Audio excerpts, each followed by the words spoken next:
Jayesh Ravjee holds an MBA and brings over 25 years of executive leadership and technical experience in industrialization, localization, and economic development.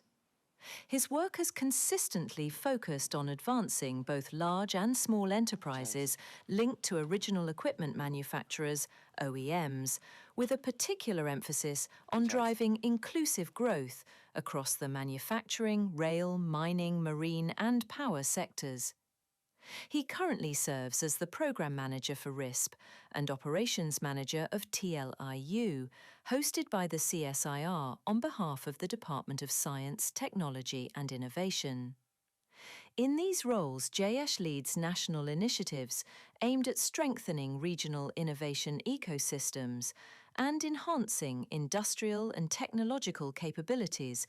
Charles Wyeth is a born and bred Cape Townian who attended Kensington High, completed his BSc at the University of Cape Town and his MBA at the University of Stellenbosch. He is currently the Enterprise and Supplier Development Manager at Heineken Beverages in Stellenbosch. He previously worked as a project leader at the DBSA, Business Development Manager at the CSIR, CEO of the Gadisa Trust, and COO of CEDA. Charles has over 25 years' experience in the enterprise and supplier development and innovation domain and has been part of the sustainability team at Heineken Beverages for the past 6 years, being a part of and led many agribusiness and farmer development projects where the focus has been on turning short-term projects into long-term, sustainable small businesses. Charles is currently responsible for management of the Heineken Beverages Ukukula Fund, a 600 million rand enterprise development fund aimed at the growth and development of small enterprises in the Heineken Beverages. Charles, it's good seeing you after a while. Welcome to the CSR. Thanks, It's it been feels some like time. I'm back home. It's always, there's one thing I must admit, demo days about 20 years ago, I used to see more bucks on the road. I don't know where they are anymore. Yeah, you're right. It's far between. But are you enjoying the RISP background so far with Nade's presentation, the presentation from Jeanette? Are you excited? Absolutely, Jayesh. I'm also the chairperson of the Winelands chapter of the Chamber of Commerce in the Western Cape. And when I listen to the foreword by the DDG, as well as Nari's presentation, I can immediately see and also get excited about the benefits of developing regional innovation systems and building those linkages, particularly between business, academia, and the support institutions that help to pull everything together. So that's really been quite exciting. Okay, that's interesting, Charles. I mean, one thing is, coming back from backgrounds, I see, obviously we know you got a BSc and you got an MBA, but what made you go into development space? What was the passion to come into the innovation space and development? Like, when did it all start? Well, I think like many of you, I'm going to start by saying the development space, the socioeconomic development space, I've always been passionate about that because like many of you, in our families, you often find that one brother is living a good life, another brother is living almost in absolute poverty in one family coming out of the same environment. And we find that is happening a lot. And I've experienced that in my family where we were okay, but I've got aunties and uncles living in Mitchell's Plain or in Bonteheuwel living in a duplex with, let's say, the parents in the one house and the child and their family in the room at the back or in a Wende house at the back. And that is coming on for years now. And that's been probably one of the big things that drove me to want to find out how is it that we find this divergence happening and how do you deal with it and solve that problem? I'm glad you're here, Charles, because this is an important aspect, and I suppose this is where the environments of social development takes place. But I'm going to park that for the next session or next segment. But let's go back to the early 2000s. What was the energy like when you were the CEO of the Gadisa Trust? Can you go through that energy, the excitement? And I know you enjoyed it a lot at the time. It was incredible. We had, and Nari made the comment earlier on about your team being small team, passionate, committed, working very hard, and that's what we found in the early days of Khadisa. You had a small team of individuals doing an incredible amount of work, but they were incredibly passionate and driven to want to achieve something. And that was really exciting. And I think, that kind of energy, it feeds on each other, and you want to achieve so much. And of course, business incubation and innovation development and technology demonstration were very new in South Africa in 2020 in 2000 when we started this. And it's grown a lot since then. But the big thing that was so incredible is that you felt you were part of history and making something happen. And that's what was really good. I'm glad you brought the history part of it, because if I remember at that stage, we were also, at Gurisa, we always said we had two fathers. One father was the DTI and the other father was DST. And that time before that they were even called as DACT, if I remember quite clearly. And at that time the Gurisa program was managed by both the departments. And until the new Small Business Act came about, that said that all small business development activities needs to go into a new agency called CEDA. That created that split. And then after a few years, TIA was created. What do you think about that role at that time, and has it actually worked, of saying that let's solidify SMME development in one department, and let's keep innovation in a separate department? Or do you think it should be cross-cutting? I know you're smiling, and you didn't know to ask me this question. That's a difficult question. I'm the point in the meantime. Thanks. That's a difficult question, and I imagine people like Bongani or Sonita would be experiencing the challenge of this on a daily basis, where you've got 2 or 3 different masters because of the way budgets are held and allocated, where in an ideal world, it should be completely cross-cutting and integrated. But because of where the budgets come from, that's where the master lies that you have to report onto for the bulk of the work that you're supposed to be doing. And it's not always easy to be able to deliver when you've got more than one master, because often you get competing priorities stepping in, and then it becomes really difficult. If I can just give a quick example, Jayesh, and it's around the pushing for innovation and the wanting to really, let's say, take a technology development line. That is time consuming. They are very set procedures. There's costs involved at different stages.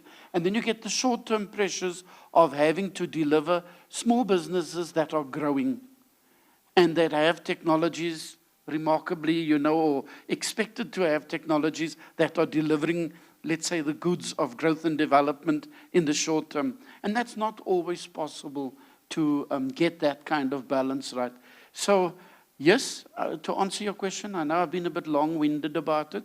To answer your question, ideally, it should all be integrated, but you've got to get the balancing act right. And not always easy. It makes you go grey or bald. Yes. The DGG of the department is also here listening to you, so I see you being very polite in saying whether the policy worked or not. But Charles, in terms of what was the specific turning point for you to make you feel this is what we need to get right for innovative development to succeed? What was that turning point? And I'm using the word innovative development. And this is probably not something you're going to want to hear, Jayesh. Okay, let's give it, next question. Myself, Steve Giddings, and Jill Sawyers of the Innovation Hub, we went to a conference in Miami, and there was what I thought at the time was the most obnoxious, forceful, aggressive woman I've ever met in my life, the CEO of the Miami incubator. And she came there, and Steve and I did a very politically correct presentation, because I think we had Marjorie with us at the time. She was the chief director of science and technology. And this woman from the Miami incubator came and says, I don't know what the South Africans are doing. You're losing all your talent. Because I've got half of my incubator filled with South Africans who are busy with world-class technologies and that are right at the forefront of development, and nobody wants to help them. And I mean, we were sitting there and we were thinking, where's this woman coming on her information?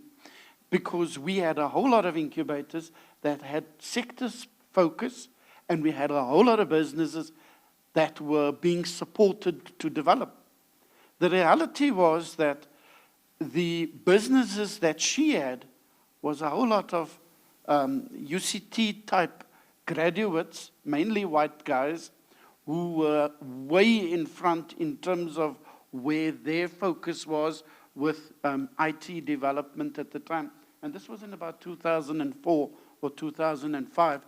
Whereas in our incubators, we were trying to address the issue of the backlogs that had occurred in our society and in our sectors. Our focus was on helping really to move individuals and businesses from a point of incredible, let's say, being behind to really getting into the forefront of where technology and development was in their sectors.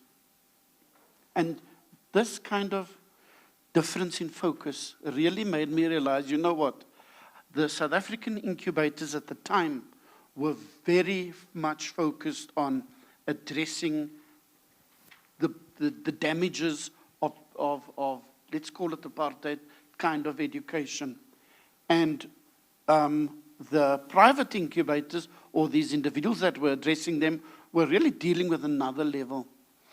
And our focus was in a different space. And that's when I realized we should actually try to work on a balance so that we don't lose those that are right at the forefront of technology in their sectors and those that are still catching up. And we need to get that balance right. No, I think that's a good point, Charles. But you look like you're thirsty. Do you want to have some tea in the meantime? Yes, I'll try your chai, Jayesh. Thank you very much. You know, Charles, this is black, but if you want some more. This is lovely. I know. You know, Charles, if you look over there, under the chai dialogues behind you, it says brewing ideas, stirring change. And I'm so glad you raised that point, because besides that, and as you said, the balance, it's also about including inclusivity. And I think DGG made that point, and inclusivity is that.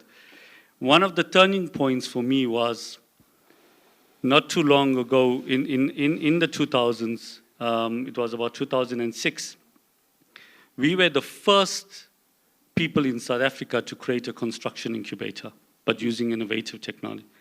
And the best part was that the Americans started incubators about 30, 40 years before us. And they always claimed to have all the models.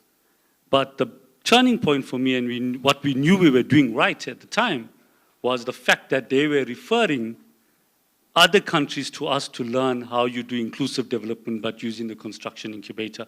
And as well as we started agricultural incubators, hence the reason why we said we're having an agriculture twist with you today. But we're going to get to that point.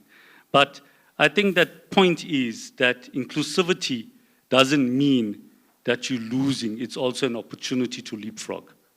And yeah, sorry. Absolutely, Jayesh. And I mean, the DDG said it very nicely in terms of one of the focus areas of the DSI's program, or DSTI's program, around placing science, technology, and innovation at the center of government and society. And that really is fundamental to sustainable economic development. It's around mobilizing the right kind of resources within government and then within communities in particular, so that businesses, individuals, and other organizations can address the needs of those communities. Because that's how we achieve economic development in an inclusive and sustainable manner. Because without that, you're going to have a one-sided, skewed line of development that is going to be too Eurocentric or too even Asian. And that's not going to suit what our needs and priorities are here in Africa. Yes, correct. I'm glad you said that, Charles. It's always about adapting our models to suit our environment. We have more there, Charles. We'll just pour for you. I can assure you, Charles is a wine connoisseur. Pinotage, if I remember, but we're giving him tea, yeah. So he's going to answer. It's a bit too early to be drinking anything stronger. You know, Charles, we must appreciate government at times. They initiate a lot of programs in the country. TIA, for example, CEDA, in Sika in the day, NAM, the MAX in the day.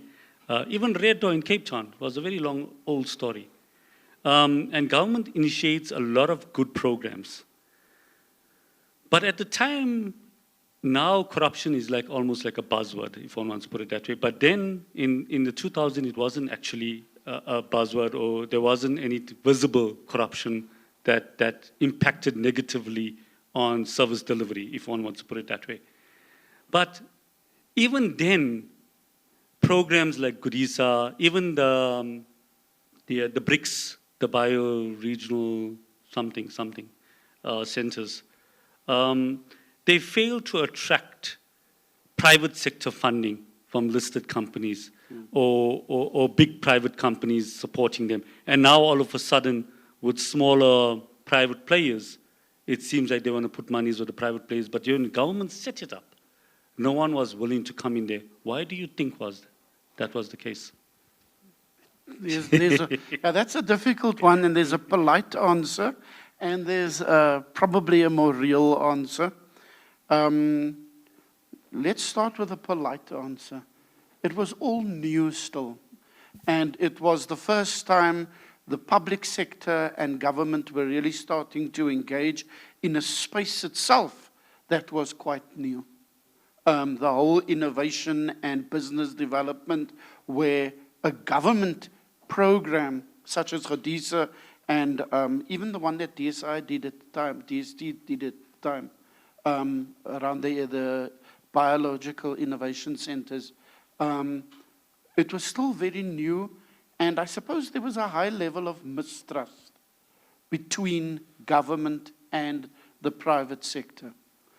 A more blunt argument is that the private sector just didn't trust government to be able to do it right. And also, their profit-driving objective means that they wanted to have much more control and say around what was going to be done, how it was going to be done, where the focus areas would be.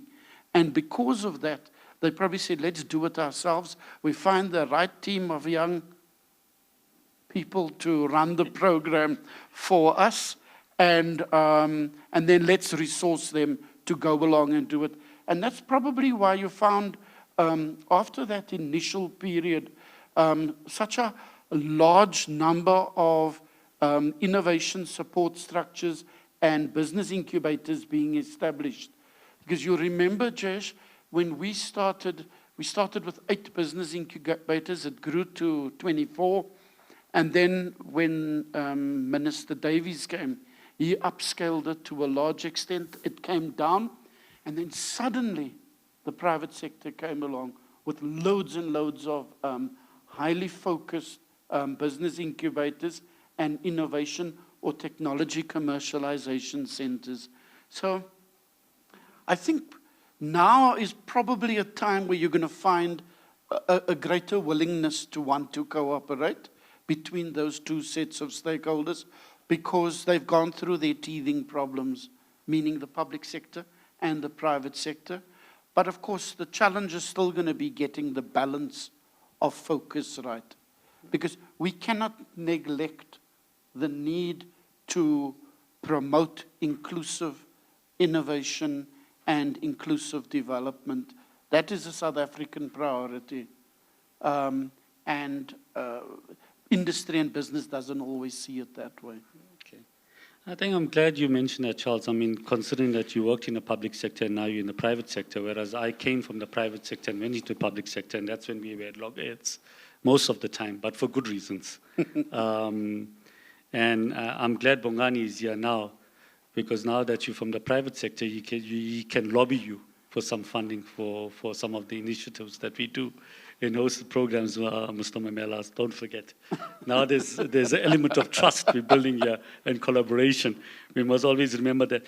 Charles, you worked across the DSTI, you worked at DBSA, you worked at DTI, you was the CEO of Kudisa, you was the crew of CEDA, then you went to Sasol, and now you're at Heineken. What's the common thread in a policy development that one can benefit on both sides of the spectrum? And what's the common gap, if one wants to put it that way, between all those institutions? Because I think with your knowledge base, your academic qualifications, I'm a bit sad that you didn't go further to become a doctor, but nonetheless. But it's the spectrum of where you worked. You can give us a proper answer better than most people. I'll probably get there in the next 10 years, but yeah, let's let you answer first. Yeah. You know what? I think it was captured in Nare's pyramid. In Nare's pyramid, he had policy development by government, and then he had policy implementation, and that is around programs and strategies, and then he had the actual tools in the bottom quadrant, in the bottom section of that pyramid. A lot of the companies that I've worked with have had incredibly good policies around supporting development. And we've had good people who are passionate and who are committed, but we seem to be failing in the implementation side. And if I look at a lot of the, probably within the public sector side, we don't hold each other always accountable. There isn't consequence management the way there is in the private sector. So from a policy perspective, it's a case of saying, let's stick to the policies that we have developed and let's beef up our implementation, and let's the DGs and the DDGs holding their staff and their lines more accountable for delivery, and remain focused on what has been identified and what has been agreed upon for delivery. I think that's probably the mainstay, and it's also something that as a country we seem to be failing on. We come up with stunning documents like the NDP or the different policy. The white paper was worldwide recognized as an incredible blueprint for the development of STI. But even Inari, if you were to do a review around some of those targets that were initially set, how have we fared? And we'd probably say, okay, in a lot of areas. But, you know, in a world that we're living in at the moment, you really got to go beyond okay. You've got to be excelling if we want to remain competitive and if we want to achieve the kind of development levels that we need as a country. So you're saying there's no passion? There's incompetent people? What I say? It sounds like he's working for one of the media houses. Fox News. Fox News. So, Charles, what does innovation support looks like in practice? Innovation support for me is,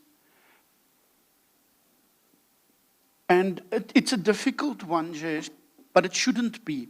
Innovation support is around having the institutions that are there working with the right stakeholders to deliver, and let's put it in a regional context, what those specific regions need. So let's give an example. The farming community every year, different regions have these festivals, let's call it festivals, and it's agri-tech festivals. You will never believe how many private companies are going in there, listening to the farmers, and this is the commercial farmers as well as the small farmers, and developing different tools and products and services. So for me, about innovation support is around being able to mobilize the right kind of stakeholders in a particular region to deliver on what that region wants. Because that's where we're seeing a lot of innovation and growth at the moment. Every year when these festivals are held, the following year, you see how much more or how some companies have responded to the needs in that particular area. And I think that's something that just makes a program like RISP so fantastic, because in Gauteng South, in the South Gauteng region, you've got particular types of companies with certain needs. In the rural parts of the country, they have similar, they have their unique set of needs. And being able to have a supportive innovation system is being able to say, who are the key players there? How do they collaborate to be able to deliver on what that area needs to fast track economic development? Okay, no, thanks, Charles. Just to prove that I'm not with Fox News, I might be with NBC and CNN. I have to ask you the next question. The next question is, what is decolonizing innovation mean to you? Decolonizing innovation. Yes, I mean, we must put it out there. Well, I think I touched on it earlier with regard to, in actual fact, Jeanette made an example about it earlier on around facial recognition technologies. There are many instances where technologies, innovations have been developed with a certain clientele in mind, your typical European or Asian market. Within our context, we sometimes have very unique circumstances, which means that there is scope for tailoring, adapting, and amending generic technologies or innovations so that they can satisfy our specific needs and our specific circumstances.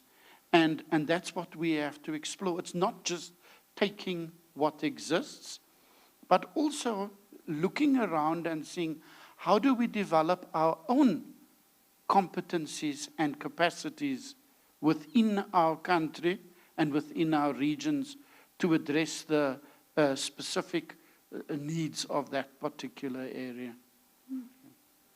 I have a good few questions, but I don't think we're going to have enough time. But just to also ensure that we touch on the good work that you're doing in Heineken, maybe also let us have a view of what is agri-tech in practice and some of the good work that you're doing in Heineken, and so that the audience can also understand better.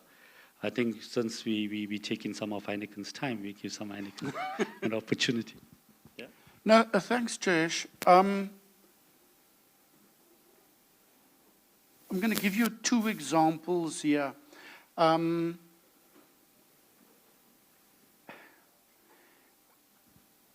We have a fund which supports small business development. It's supposed to have a research and development arm as well.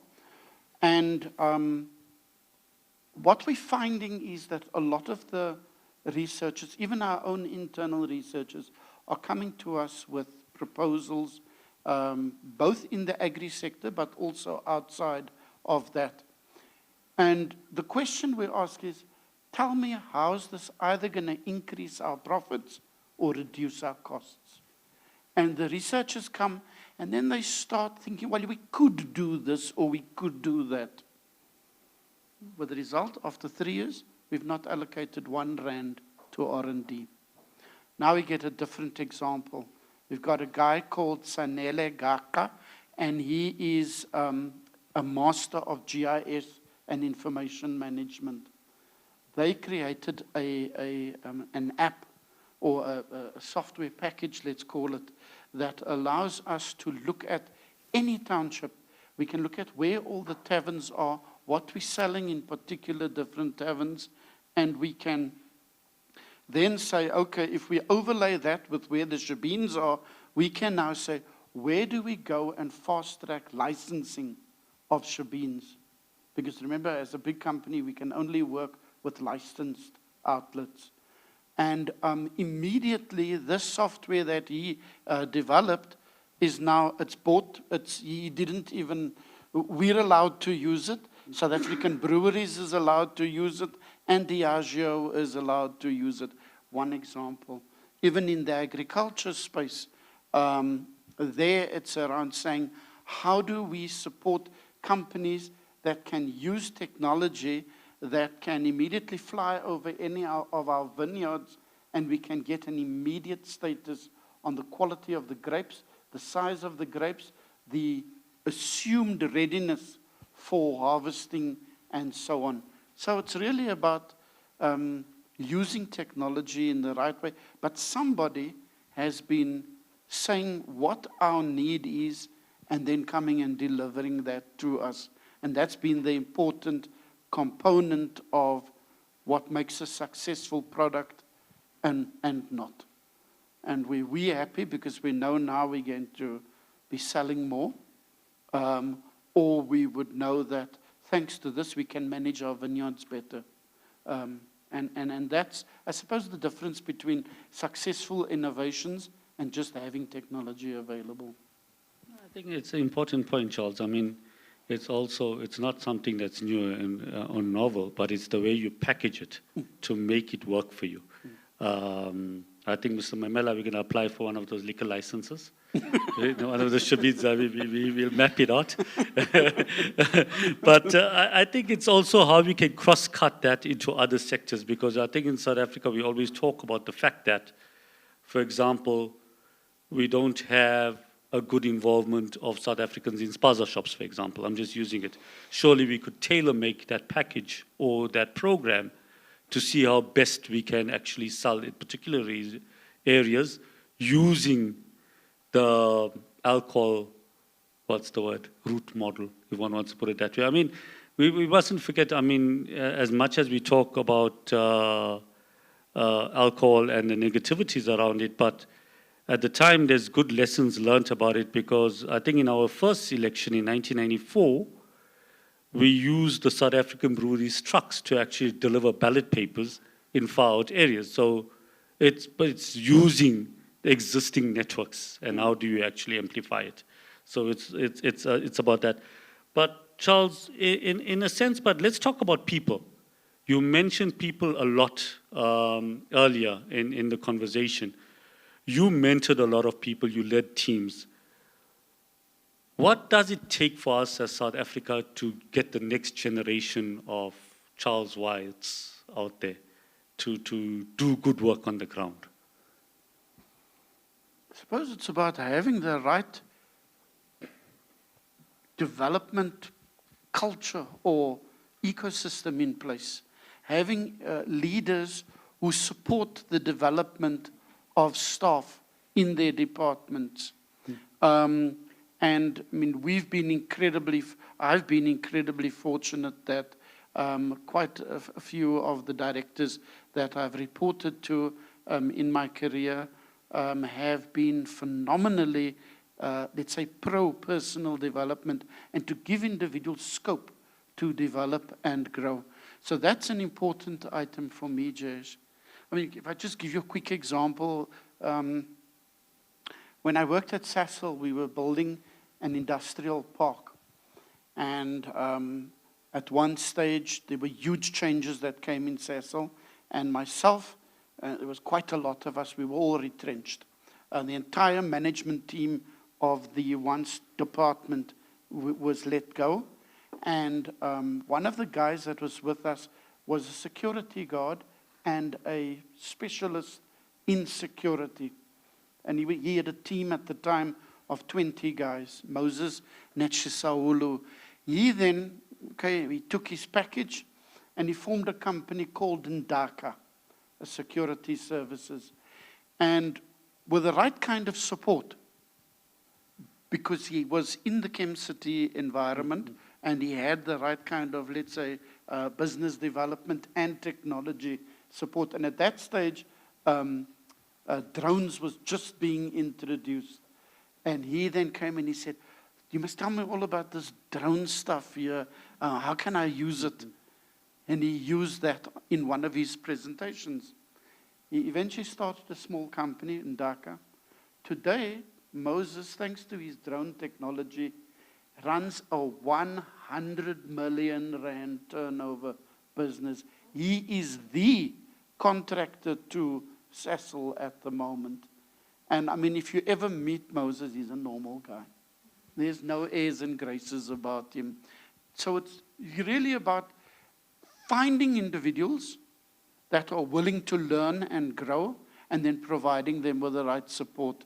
And I think that's the message to all of you that head up organizations, because many of you are incubator leaders or have an innovation support hub or center. And it's really about saying those individuals that are in your department, like Nari said, who have the passion and the energy and the determination, how do you support those oaks so that they can become, you know, like the new leaders? Because we need a lot more of that kind of talent and energy in the country. Yes, I agree with that. We do have, at least I know we do have about 7 entrepreneurs here. So I think maybe if you have to sum what you said in one word, what's the main driver do they need in one word? Determination. That's it. And resilience. and resilience and determination. Charles, if you had the full year of government, not half the year, full year, eh? Oh, I thought somebody said no. If you had the full year of government, and if funding wasn't the issue, in 2025, what is the program that you will back? And don't tell me Wakanda. Okay, this is going to sound but a bit... remember RISP as well, eh? But anyway. No, that's exactly it, because, Guys. Jayesh, and a program like the RISP program is really one of the key things that we need to focus on supporting and assisting to delivery. Because here you've got stakeholders in academia, in business, in community, in government. And imagine one can do this. Imagine Sunita had all the resources she needed to be able to adequately resource, first of all, the coordinating structures, but then also the entities inside that ecosystem, to be able to, in each of the regions, the core development regions of the country, to be able to mobilize those stakeholders, to be able to deliver on what they need to get economic development fast-tracked. That is a winning formula, and I think it's something that definitely needs to be supported. But it must be, and that's one of the things that I think where there might be an issue, demand pulled, as opposed to technology-driven. Because you often find that a lot of the researchers push their technologies, and it's not always what business or what society needs. We need to be able to deliver against a set or specific demand or need, and that's where you get successful innovation. Perfect. Charles, we're almost running short of time, but I want to you can still have some tea. Okay. I'm going to ask you 7 quick questions, and don't take more than 5 seconds to answer it. Yeah. Okay. Okay, here it goes. First big career break. Becoming a project leader at the Development Bank of Southern Africa. A failed idea you secretly loved. A failed idea. Idea you secretly loved. Me starting a business in a much earlier stage of my life. A business idea that you should have backed. Starting an ice cream shop with you at Woodlands. That's a true story, eh? I had to give him a business plan and he told me it's not going to work. We would have had at least 10 today, but nonetheless. What does the word incubator mean today in South Africa as compared to 20 years ago? Okay, that can't get a short answer. Incubator now as opposed to 20 years ago, now it's really about saying, mobilizing, let's say, your general business development support services, access to finance, access to markets, most importantly, and then access to relevant skills and support to help a particular targeted community to grow. Innovation leader you admire. Innovation? Leader you admire. Ish. Ish. You can pick me, it's okay, I'm here. The challenge with that question is so many of our innovation leaders, they tend to go a little bit cuckoo after a while. We've seen some of the successful guys that have just almost gone astray. Why are you looking at Bongani and saying that?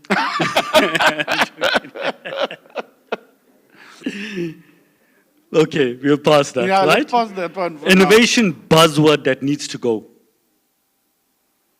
Innovation buzzword that needs to go. Gosh. Okay, we're going to pause that one as well. Also, let's Sure. think about that one too. I think Jayesh. he's becoming too much of a politician in Cape Town, Mr. Mamela. I think that's not right. Okay, one word that describes South Africa's innovation future. Right. Right. Full of potential. All right. Coffee or rooibos? Coffee. Oh, was the chai not spicy enough? Guys, thank you very much. I think, Charles, it was always a pleasure chatting to you. There was so much more that we could have covered, and maybe, depending on how people like you on stage, we potentially can call you again and ask more questions and get more insights. I think it was valuable insights for me personally. It's always a pleasure talking to you. I remember them old days, Charles used to call me Maverick because I used to come from the private sector. Are you now called a Maverick in the private sector, by the way, now that you are in the private sector? I'd lie if I say yes. I've been shaped and molded by years of having different masters within the business environment. And now it's profit that determines everything. That's a Maverick, Charles. Okay, ladies and gentlemen, thank you very much. I'm not sure, this session is not meant for questions and answers.